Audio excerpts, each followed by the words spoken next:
Selecting the internet connection is just one piece, and that's what we did in the previous nugget, is choose the kind of internet connection for our branch office. So now let's move into public and private IP addressing and bring that into the picture, how we design that and address it, and then we'll look at incoming connections to our corporation as well as DMZ design.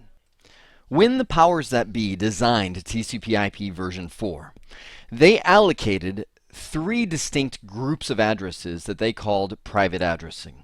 Matter of fact, it's the only RFC I know off the top of my head, so I've got to always use it so people go, wow, that guy's intelligent. It's RFC 1918, and you can use it too. If you just remember 1918, that's everybody recognizes that RFC number that's in the network world because it is what tells the three, there's actually more in there if you read it, but three distinct ranges that you can use as private addressing for your organization. And they are, if you haven't committed these to memory, it'd be a good idea. The 10.0.0 range, and that goes through 10.00, well, sorry, 10.255, 255, 255, all 255s. This is the hardest one to remember. 172.16.0.0 through, most people think, oh, the end. No, it's this weird middle one. So you've got 172.31.255.255. And then finally, everything 192.168.00 through 192.168. 255, 255, all of those. This is Class A, Class B, and Class C. They grabbed one from each class of addresses to say these are private addresses, which, and this is one of the big statements I always clarify. It's not that they are, and a lot of people say these are non-routable addresses. That is not true at all. They will route perfectly fine. As a matter of fact, we're going to use them throughout our organization, and we already have. Matter of fact, we configured this layer 3 switch. It's routing between private addresses in the 10.1 space, so that Class A. It's not even accurate to say they won't route on the internet, although we could make that argument, because they would if the ISPs would take off their access lists. Really, the only difference between these addresses and the public addresses is every ISP in the world. Here's your ISP's router. Every ISP in the world should have an access control list right here that says if any of those addresses try to get out on the internet, deny them, block them, prevent them from getting there. There's actually been documented cases where ISPs have forgotten to put ACLs on their routers, and where customer addresses have actually made their way out into the internet. And there's been instances where a certain country has had private addressing alive on the internet for a certain amount of time, just because a lot of times ISPs trust each other. So this ISP links to their uplink ISPs, and so they don't put they don't think to put a filter on here because they assume this guy put his filter on. It makes sense. So these private addresses have trickled their way out at certain times and places, but the goal is that these addresses, there's nothing really special about them, in that routers don't look at them and go, oh, those are evil, block those. There's nothing special. They're just addresses that would route normally, but every ISP has a mandate to block those RFC 1918 addresses from getting in. And the reason why is because they're duplicated all over the world. People all over the world use these addresses within their organization. So when we choose to use the 10 network, which typically is used in larger companies, the Class B network is usually used in mid-sized companies, and Class C is usually used on a home network.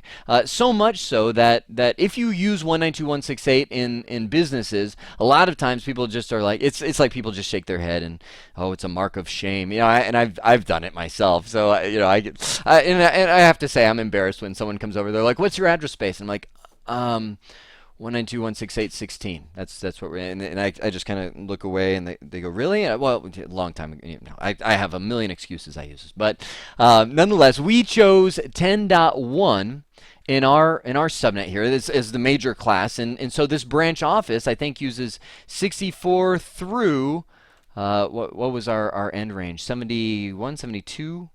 I can't remember, but through 70 something as the third octet right there. So it's all private addresses. Now, when we get connected to the internet, whatever ISP we choose will give us public addresses.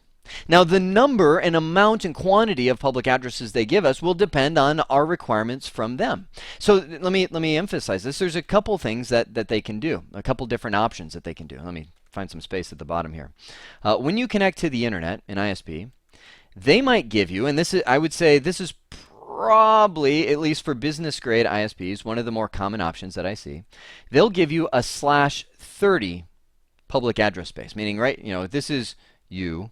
I'll put the little Y on here, and here is your private network. So this would be, this is RT1, this is us, and this is our 10.1 addresses inside of here. They might give you a /30 public address space. What that means is they might say, okay, we've got a whole bunch of public addresses as the ISP.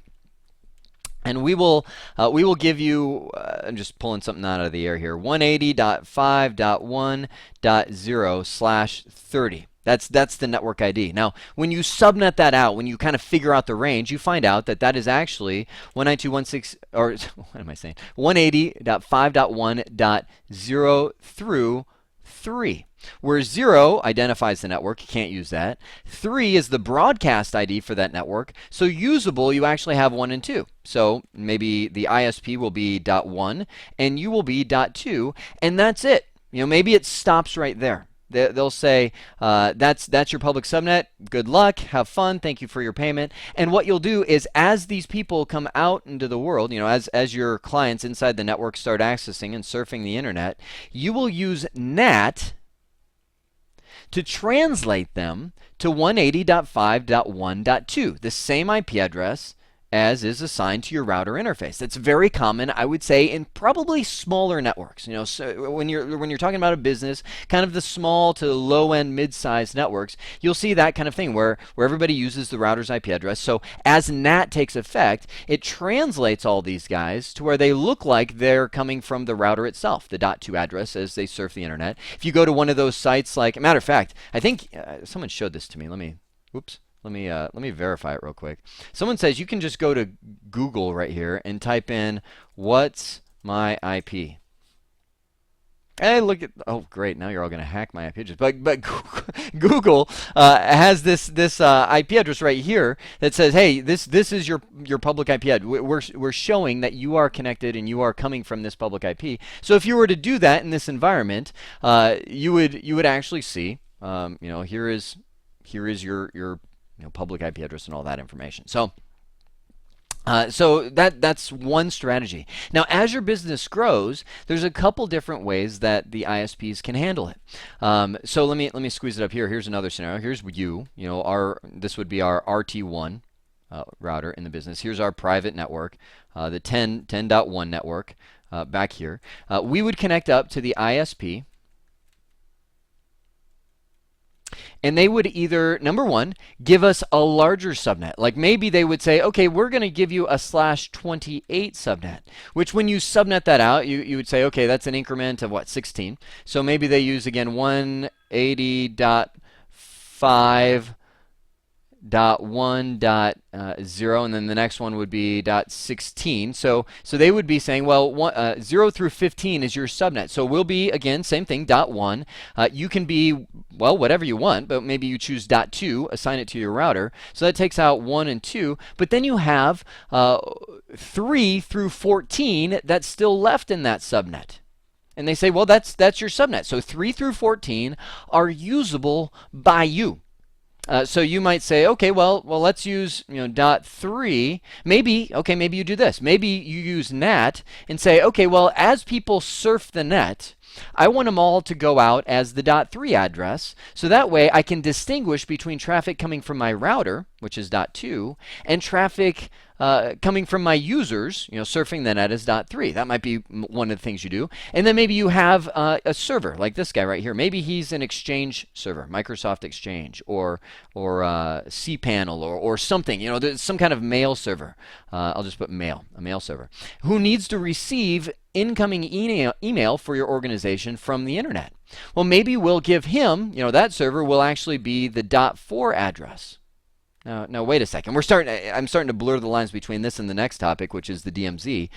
What that would mean is, he has a private address. Maybe he's 10.1.68.50 is his private address, and I'll statically map him to the 180.5.1 .4 address. So when somebody on the internet sends me mail, I'll set up, and this is known as the MX record. I'll set up my MX record out on the internet. So when somebody sends my organization mail, it actually comes in to this IP address, the .4, which my router has a static NAT entry for, hits the .4, and then sends it, and I map it straight over to 10.1.68.50. So .4 would become my mail server. You see what I'm doing here? And .5, .6, .7, they would all have different purposes. Different things inside of my company might use those different IP addresses. So that would be a second way the ISP can do it.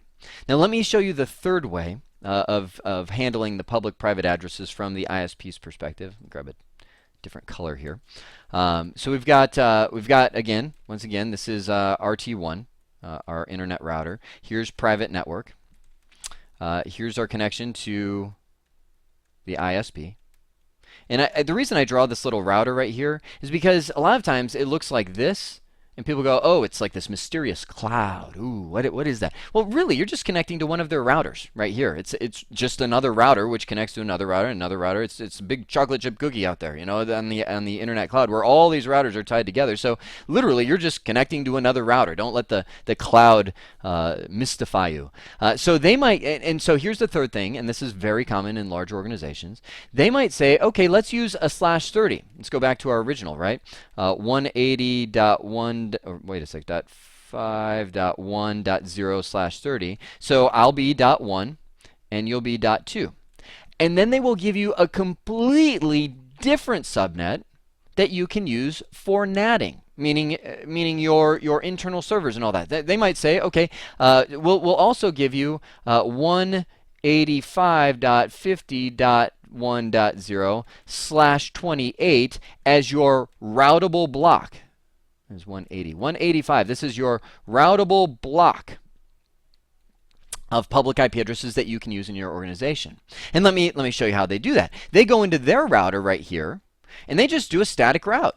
This might be one of the methods they use. They do an IP route. They say IP route 185.50.1.0, 255, 255, 255. What's 28? 28 is 240. And so they put this in their configuration. IP route, this subnet will go to 180.5.2. Or 180.5.1.2, which is used. So they just put a static route in their configuration that says this block, which the world, everybody coming to that ISP via BGP, they all know that this ISP owns that block. And once they get to this ISP, the ISP sets up their routing where it just comes out to you and points to you. So now you can start setting up your static NAT entries. I'm just running out of chicken scratch space here, to say, when somebody comes in on 185.50.1. And here's I'm not going to show you that yet. Hey, I'll show you that later. I might say 185.50.1.5, as an IP address. When somebody hits that IP address, I'm going to send them in and route them to my Exchange server. Now, in my experience, this has probably been the most common design that I've seen. Where you have a WAN subnet and then a separate subnet as your routable block. And probably one of the most confusing things for people new into the Cisco world, they go, whoa, wait a second. So you're saying I can put NAT entries on my router for IP addresses that aren't actually assigned on this link right here between me and the service provider? Does that work? And the answer is absolutely that works. That's a very common design when people are setting up internet connectivity. So let me clear off the chicken scratch and bring it all back to the core. Remember, we have private IP addresses that we have inside of our organization, 10.1.64 through whatever, 72, as our Class C addresses. And those route, they work, they're normal IP addresses, they're fantastic, that we can use inside of our organization, but every ISP blocks those addresses. But we can't access the internet if we're using those addresses. So instead, what we have to do is use NAT with one of those three options that I just told you, not only for outgoing, meaning people are trying to surf the internet and get their MSN.com updates and whatever else people do all day, Facebook and whatnot, business productivity needs, of course, so outgoing internet access needs NAT, but also remember we have servers that need to be reached from the internet as well, so we'll have to provide incoming access, and all of that is done right here at this hub using NAT, which translates from the public addresses that the ISP has given us or let us borrow as we're configuring our internet connection. As long as we're with that ISP, we can continue to use those. If we leave the ISP, they're going to take their addresses with them, and we have to figure out some new public addresses with whatever new ISP we have. But we borrow some public IP addresses from the ISP that will be configured by the ISP to arrive at our router, and then we set up NAT on our router to get those to our server. So now that brings me to the idea of a DMZ and incoming connections and talking about what that's all about for a company.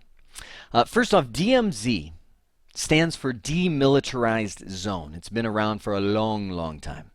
And so the first thing I want to bring up is what's up with the DMZ? Why do we need a DMZ? What's the point of having one? So here's the idea. Let's say over here, I just took this picture from our GNS3 topology that we're using for our branch office, and we have a server that is sitting connected right here to switch 1. Now, what is that server? Well, for my example I'm going to talk about right now, let's say that is an email server with Exchange, or some other mail service platform, GroupWise, or whatever else exists. So when we have an email server, we need not only outbound access, because people inside of our organizations, it's down here as a PC. He opens Outlook, sends a little email that comes up to the server, and the server has to get it out to the internet so that email can be received by whomever is out there on the internet. So we need it outbound, but also people are going to be sending inbound email to our organization that needs to go to our mail server coming in. So that goes back to the public IP address mapping and all that. So why allow inbound connections? I want to answer that first question by saying, well, a lot of times we'll need to have stuff that's sent to us from the outside that reaches a server without us first initiating the connection. Meaning typical security says, okay, if I'm on a computer and I open a web browser and surf the web, the firewall will allow connections to come back to me from the web so that I'm able to see the web page and all that kind of stuff. It's allowing inbound access to my PC as long as I keep that web browser open or that session open. As soon as I close it, then Google and Yahoo.com and whatever other web pages I've been surfing will no longer be able to get to me because I'm not asking for them anymore. Well, inbound connections, on the other hand, are unasked for connections, meaning somebody sent me an email. Now, my email server never initiated a connection saying, hey, I want some email or anything like that. It's just somebody on the internet said, I want to send Jeremy an email, came into my router because that's where the MX record pointed. That's the mail exchange record. It said, go to this router to send Jeremy email, and the router gets it and says, okay, well, let me send it to the server. The server never went and requested that. That was just an incoming connection out of the blue. So we have to allow ports to be open. In this case, that would be TCP port. Anybody know? 25. SMTP receives those inbound connections from the internet, those inbound emails. So now let's talk about why DMZ. Can't I just static NAT straight into the network like this is? That's exactly what this is. Where I have that 180.1.5. I don't remember the address I had in the last slide, but we'll say this one be a static NAT that goes straight to my email server at 10.1.68.50. Can't I just do that? Well, honestly, yeah, you can do that. And a lot of people do. A lot of people do that, especially for email servers. But here's the dilemma that you run into and the potential risk that you have. Let's say, now I'm not going to say Microsoft has a security flaw, but let's say that they did. They do.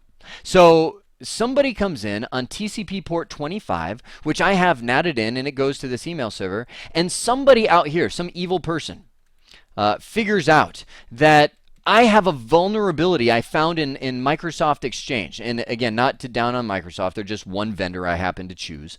I found a vulnerability on Microsoft Exchange that if I send a specialized packet with the string pound exclamation point s die, in the string. If I send that string on port 25, it actually crashes the email server, and then I send the string, take over, t at, k1 over, again, programmers are figuring this out. The gray hat, black hat hackers are figuring out these strings. They send the string, and now I can open a remote desktop connection to port 25, or I can open a command prompt or send a command that will execute at the command prompt of that server and do something. This is what the hackers do, is they say, okay, well, if I got in on there, then I'm at that email server, and now I can start sending commands that, open ports back out to the, to where this server then becomes like a zombie and I can control it and things like that. Well, if that server is on your internal network, you now have a rogue device that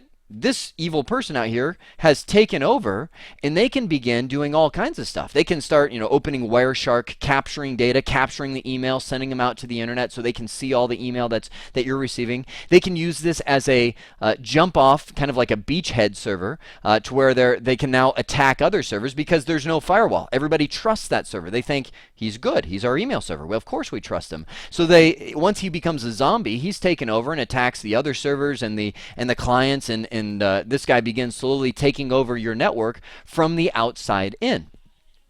So take all of that. Let me clear that off, and now talk about a DMZ. What a DMZ is another port on this router. Now I'm just using another port right now, connected to maybe a completely different switch, which instead of taking this email server and plugging it in on the inside of my network, I plug it in to this switch up here, and that's considered now my DMZ. To where my NAT entries come in, and they get NATed straight to this, which is separate from my network, and I put on restrictions saying, well, this server can only reach the internal network maybe if somebody on the internal network requested it. Kind of like it's treated like an internet server, or maybe it can only get to the internal network using these specific ports, which are tuned for Outlook. That way, if our evil person out here hacks in and finds a vulnerability and takes over that server, now they're restricted. They can't use that as a beachhead to start attacking all of the other devices in my network. Now, they can maybe attack other devices in the DMZ, but hopefully you have now security within the DMZ to say, okay, well, that's no longer a trusted server, because if he's trying to initiate requests to maybe the FTP server, there's no reason this server would ever do that. So maybe we send log files or alerts like, wow, anomalies are happening here, and that's where you get into this whole design of IPS, intrusion prevention system, and you protect. I always forget prevention or protection. Either way, IDS/IPS is a system that you can use to detect those kind of anomalies happening and send you alerts or trigger actions to be taken place. So that's what a DMZ is it's taking any server or device that is accessible from the internet and separating it from the rest of your squishy Oreo center network. Meaning, I always say people design their network like an Oreo cookie, where the outside is very strong and crusty, but once they're into that creamy filling, there's no security whatsoever. And that's kind of the whole goal of a DMZ, is to not let people get into that creamy filling. You kind of keep them in the hard cookie shell. Now let me bring you down and answer that last question. What is the best DMZ design? Because I do get asked commonly when I'm helping people design networks, and I describe a DMZ to them, and they go, oh no, we have our email server, it's totally on our internal network. Are we like getting hacked and destroyed? And wow, this is... Do I need a DMZ? All those kinds of questions come to me often, and really I say, well, it's just a risk level. I've seen companies that have run for decades without a DMZ. They have ports going straight to the email server. Nobody has hacked it. Nobody has taken over the network. They even sometimes run web servers, www servers, on the internal network, where people get to their website just going to the internal network.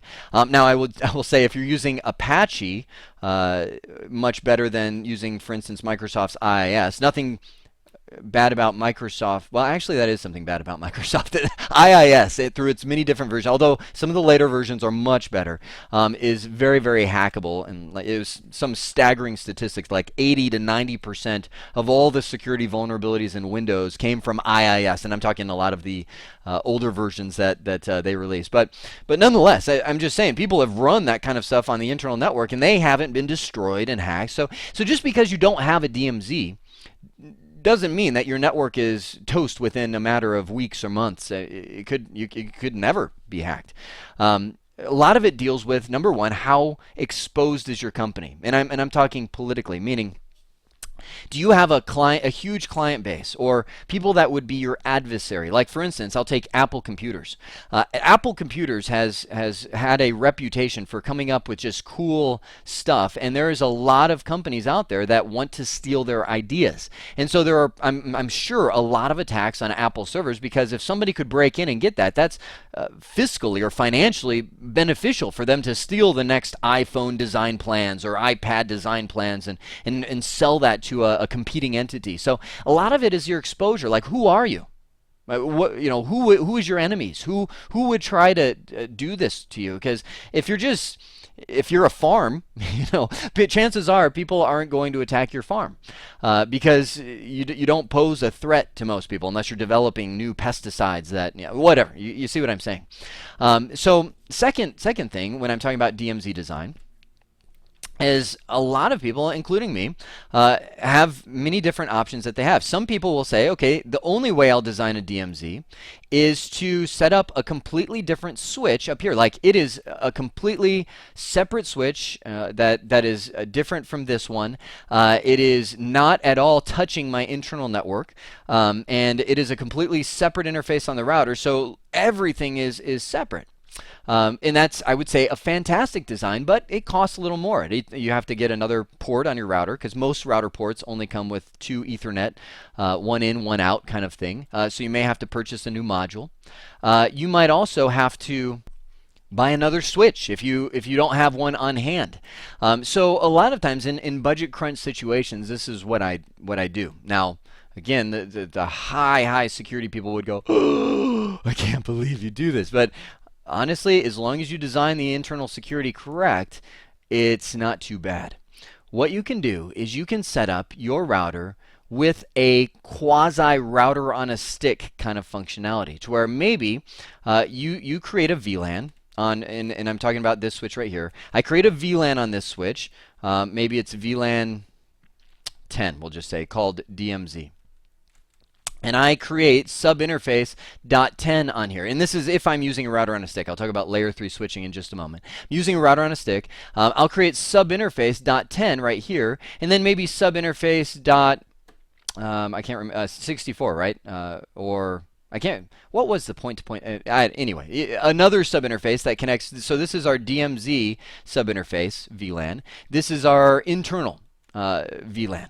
Now, immediately when you see this, you're going to kind of go, kind of creepy, because now stuff coming in for the DMZ is going out the same interface as the internal, and for a lot of security people are like, I just don't like that, and I totally respect that. That's fine. But if you design your internal security correctly, and I say, okay, here's my trunk port, and this is my internal clients. We'll say this is VLAN 64. I think that was the voice, but same concept. My internal PCs, all that kind of stuff. And here's my DMZ. This is a server and things like that. You can completely isolate these guys, even though they're connected to the same switch, using VLANs. Now, the biggest thing security people will bring up is something called a VLAN hopping attack, meaning somebody can send double tagged packets, somebody can send, negotiate a trunk in the organization and hop between these VLANs. Well, again, if you design your security correctly, meaning you do things like turn off that dynamic desirable negotiation, you eliminate a lot of the double tag situations, and I don't have time to get into all the different ways that somebody could do it, but really, you hard code your access ports. That's the number one key. You turn off trunk negotiation. You do all those kind of things. This does become a very solid form of security.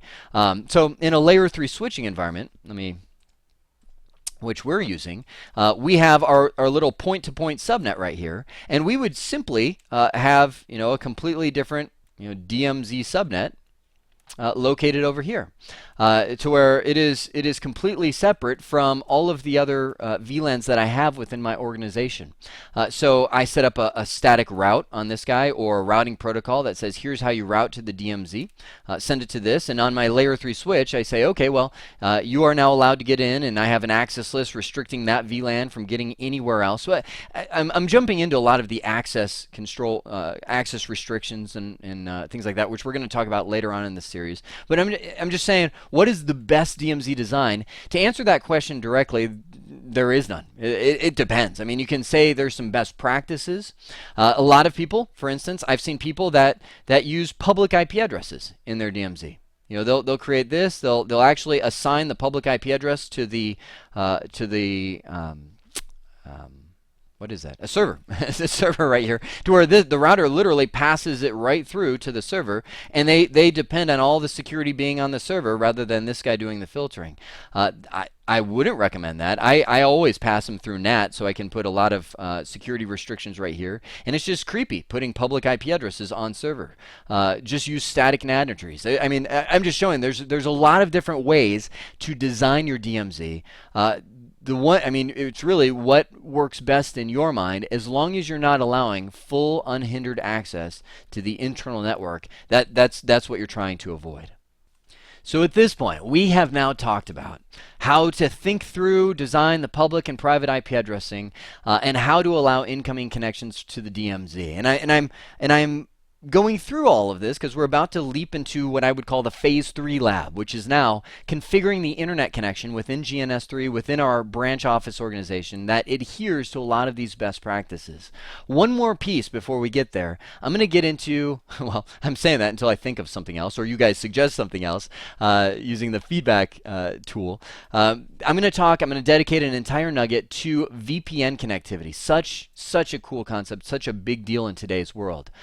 For now, I hope this has been informative for you, and I'd like to thank you for viewing.